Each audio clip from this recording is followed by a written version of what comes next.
Assalamualaikum warahmatullahi wabarakatuh. Selamat berusaha kembali bersama kami Swasaya Project dalam SWA Podcast. Oke, ini adalah SWA Podcast episode keempat kami.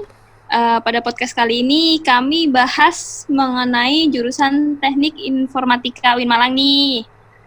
Jadi buat adik-adik atau teman-teman yang pengen tahu apa aja sih yang dipelajarin di Teknik Informatika UIN, terus Teknik Informatika UIN sama kampus umum lainnya tuh sama apa enggak?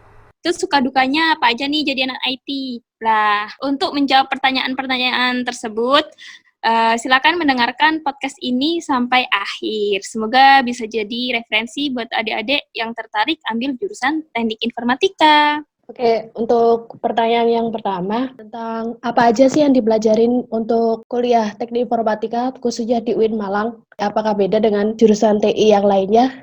Nanti akan dibahas oleh Kak Novrinda.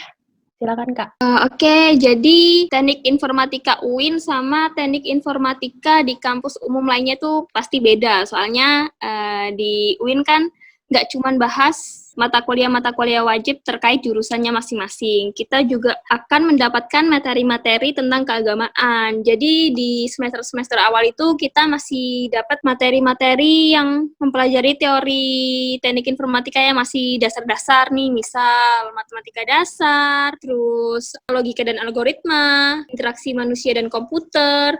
Terus ada tambahan nih, 6 SKS buat bahasa Arab kalau di UIN. Nah, berlanjut ke semester berikutnya juga masih ada bahasa Arabnya, 6 juga SKS-nya.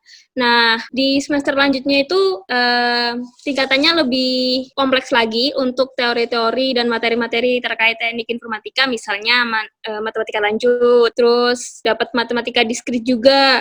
Nah, di semester 2 itu biasanya udah dapat dasar-dasar pemrograman. Jadi kita mulai diperkenalkan gimana sih cara-cara memprogram suatu produk. Kita diajarin bikin aplikasi kayak kalkulator dan lain sebagainya. Nah, di semester 2 ini tuh kita mulai ada praktikum dasar-dasar pemrograman. Dan di kuliah kita juga ada studi Al-Quran dan hadis, ada teosofi, ada filsafat, dan beberapa mata kuliah yang nyambungnya ke keagamaan. Untuk semester-semester selanjutnya itu masih ada beberapa mata kuliah terkait teknik informatika, misal ada yang terkait jaringan, ada yang terkait animasi, game, dan lain sebagainya. Dan di semester 6 sama semester 7 itu kita akan mendapatkan mata kuliah yang bisa kita ambil sesuai minat kita. Jadi namanya itu mata kuliah pilihan. Nah, mata kuliahnya itu ada 3 rumpun, kalau nggak salah itu rumpun yang pertama itu tentang animasi dan game, pokoknya tentang yang terkait tentang grafika komputer. Yang kedua itu masalah IT governance, terus yang ketiga itu masalah apa gitu lupa. Pokoknya di semester 6 sama semester 7 itu kita bisa ambil, misal di semester 6 itu ambilnya tentang perencanaan skenario. Nah, itu bahas-bahas tentang animasi dan lain sebagainya. Nah, di semester ke-7 itu kita bisa ambil game kreatif, jadi masih nyambung biar materinya itu nggak keputus. Nah, gunanya mata kuliah pilihan ini tuh bisa kita manfaatkan saat kita cari topik untuk skripsi. Jadi topik untuk skripsinya itu boleh sebenarnya kalau nggak nyambung sama mata kuliah pilihan yang kita ambil di semester 6 sama 7, tapi lebih baik tuh nyambung. Soalnya kan setidaknya kita udah dapat materi yang bisa membantu kita untuk mengerjakan skripsi gitu. Oke, itu tadi bahasan dari Kak Rinda tentang mata kuliah yang ada di kuliah Teknik Informatika. Kemudian untuk selanjutnya yaitu bahasa pemrograman apa aja sih yang akan digunakan ketika kuliah Teknik Informatika di UIN Malang, terutama untuk bahasa pemrograman awal, dasar-dasar kita diajarkan dengan bahasa pemrograman Java. Seperti tadi yang dikatakan oleh Kak Rinda, di situ kita diajarkan tentang dasar-dasar pemrograman seperti membuat aplikasi kalkulator kayak gitu-gitu. Kemudian kita diajarin tentang bahasa pemrograman C#, bahasa pemrograman C. Kemudian untuk pemrograman mobile kita diajarkan dengan 2 bahasa, yaitu bahasa Java untuk Android Studio-nya, kemudian dengan pemrograman iOS untuk bahasa pemrograman Swift. Kemudian untuk semester selanjutnya kita diajarkan pemrograman game dengan bahasa pemrograman C#. Di tahap selanjutnya kita juga diajarkan dengan bahasa pemrograman MATLAB dan pemrograman web itu kita menggunakan bahasa PHP.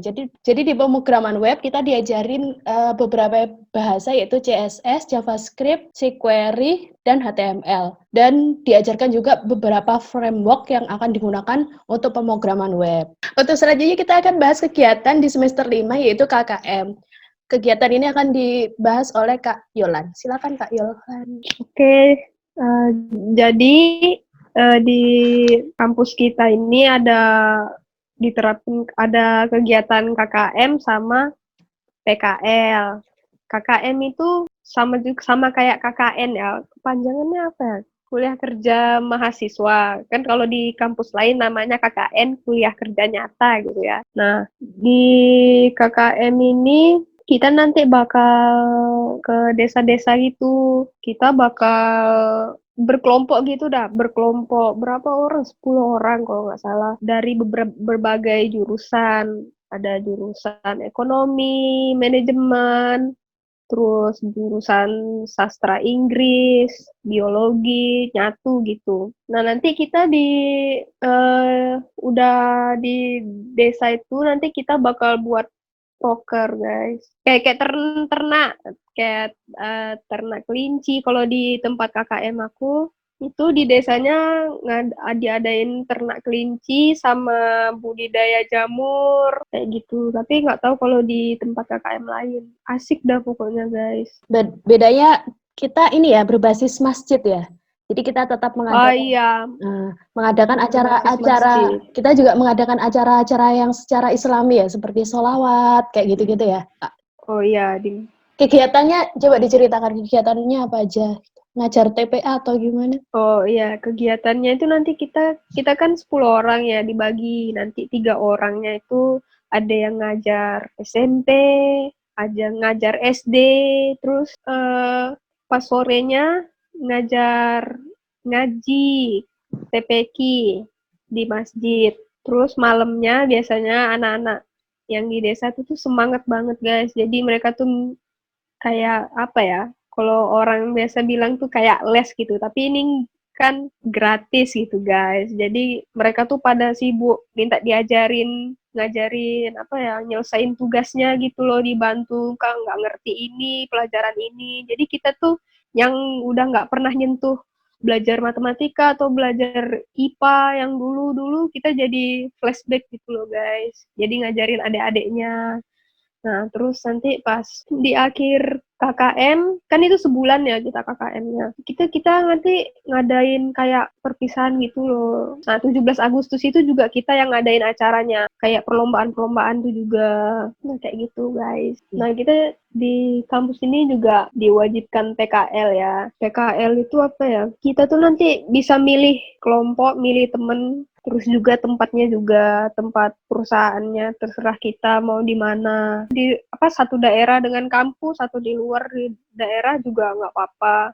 Kita juga ini ya dibimbing oleh pembimbing lapangan dan pembimbing kampus. Iya, jadi pembimbing lapangan itu staf yang ada di perusahaan itu, ya nggak sih? Jadi, gitu. Jadi dia bakalan ngajarin kita dan bimbing kita di lapangannya ya. Terus untuk pembimbing kampus, kalau dari kampus itu, kalau nggak salah nanti kalau udah buat laporannya nggak sih, Kak? Hasil dari PKL kita selama satu bulan itu bakalan dikoreksi dan bakalan kita laporkan pada pembimbing dari kampusnya gitu ya. Oke, untuk selanjutnya kita bakal bahas tentang komunitas di UIN itu apa aja sih, Kak?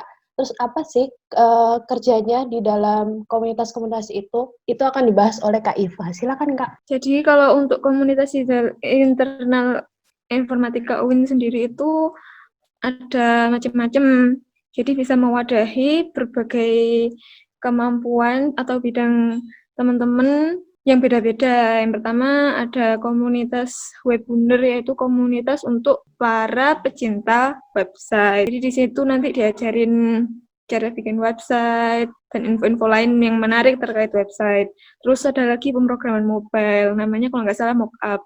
Terus ada lagi untuk yang suka bikin robot, namanya Ontaki. Terus ada lagi yang suka jaringan, ETH0. Terus ada juga yang suka ngotak-ngotak sistem operasi, namanya Winbuntu. Terus ada yang suka multimedia, bikin game atau animasi, Mamut, itu.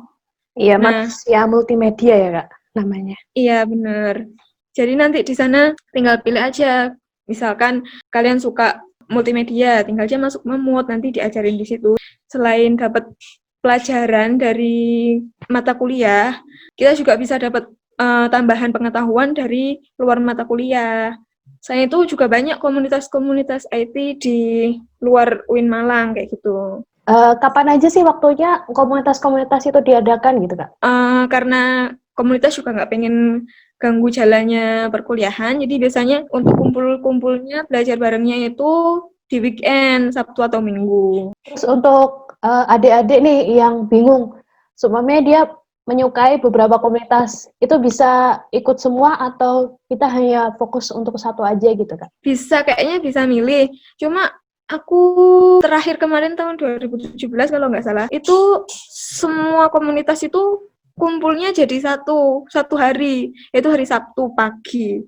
Nah, di situ jadi semua komunitas tuh kumpulnya barengan. Jadi kayaknya kalau sistemnya masih tetap kayak gitu sampai sekarang, bisanya cuma ikut satu aja, kayak gitu. Oke, gitu ya, biar konsisten gitu ya, Kak. Terus untuk selanjutnya kita akan bahas tentang di akhir semester nih. Di akhir semester pasti adik-adik bakalan menghadapi skripsi. Jadi skripsi itu gimana, cara mencari judulnya, terus dosen pembimbingnya seperti apa, terus tantangan yang dihadapi waktu skripsi itu seperti apa gitu.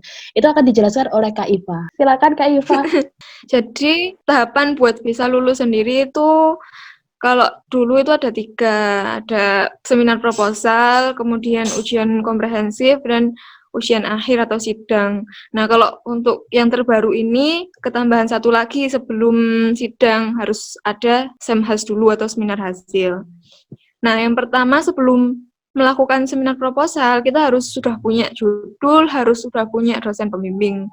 Nah, sebelum ke dosen pembimbing, biasanya setiap dosen itu juga beda karakter, ada yang harus punya judul dulu, ada yang datang ke dosen pembimbing itu dengan tangan kosong, nggak bawa apa-apa. Nah, jadi kita harus ngenalin karakter dosen yang pengen kita jadiin pembimbing satu, kayak gitu. Nah, untuk pemilihan judulnya sendiri, teman-teman harus banyak-banyak baca lah intinya, banyak-banyak baca judul skripsinya kakak tingkat, atau baca paper-paper yang ada di internet, kayak gitu. Soalnya itu bakalan ngaruh banget sih sama pemilihan judul buat pengetahuan kalian permasalahan di bidang itu tuh apa aja, kayak gitu. Nah, setelah itu judulnya udah di-ACC sama pembimbing, baru deh kita udah mulai penulisan proposal. Nah, setelah proposal ACC, kita bisa maju seminar proposal. Baru setelah itu ada namanya ujian kompre. Ujian kompre ini ada 2 macam, ujian kompre tentang bidang IT sama bidang agama. Jadi, kalau untuk yang bidang IT, kita nanti bakalan ada ujian tulis berbasis komputer. Kalau nggak salah, soalnya ada 20, dan waktu pengerjaannya 30 menit.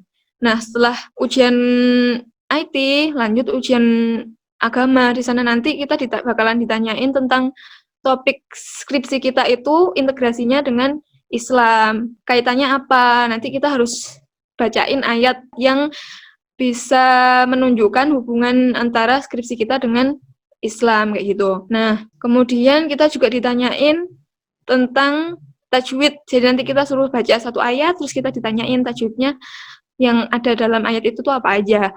Terus kita juga bakalan ditanyain hafalan. Jadi hafalannya itu juz 30. Misal kita disuruh baca surat Al-Lail, ya kita baca surat Al-Lail, kayak gitu. Setelah kita dinyatakan lulus ujian kompre, baru kita bisa lanjut ke tahap selanjutnya, itu seminar hasil dan sidang, kayak gitu. Untuk mencari inspirasi judul nih Kak, menginspirasi topik dari jurnal-jurnal yang ada itu, jurnal apa aja sih, websitenya seperti apa juga? Iya, kalau untuk jurnal sendiri yang paling banyak sih biasanya IEEE, Science Direct, Elsevier, Nanti bisa deh kita tulis. Oke, itu beberapa jurnal yang terindeks Scopus ya Kak, yang bagus Iya. untuk referensi tugas akhir kita. Kemudian di bukunya skripsi itu kita juga harus menuliskan integrasi ayat Al-Quran juga ya Kak. Nanti juga Iya, benar. bakalan kita tuliskan integrasi ayat Al-Quran yang berhubungan dengan tema skripsi kita. Itu penjelasan tentang tugas akhir, apa bedanya tugas akhir yang kita kerjakan di TI UIN ini dengan TI kampus-kampus umum yang lainnya. Itulah penjelasan dari kami tentang jurusan Teknik Informatika untuk adik-adik yang udah keterima SMPTN tapi masih bingung nih TI itu bakalan ngapain, dan adik-adik UTBK yang sekarang lagi mempersiapkan UTBK dan bingung memilih jurusan seperti apa gitu. Sekian Suara Podcast episode kali ini. Semoga dengan podcast kali ini kalian teman-teman pendengar dapat mendapatkan informasi yang diinginkan, dan podcast kali ini bisa menjadi referensi untuk dijadikan pertimbangan adik-adik sekalian tentang jurusan Teknik Informatika. Like jika kalian suka video ini, share jika menurut kalian video ini memberikan informasi yang menarik. Selamat bersua kembali pada Suara Podcast episode selanjutnya. Wassalamualaikum warahmatullahi wabarakatuh.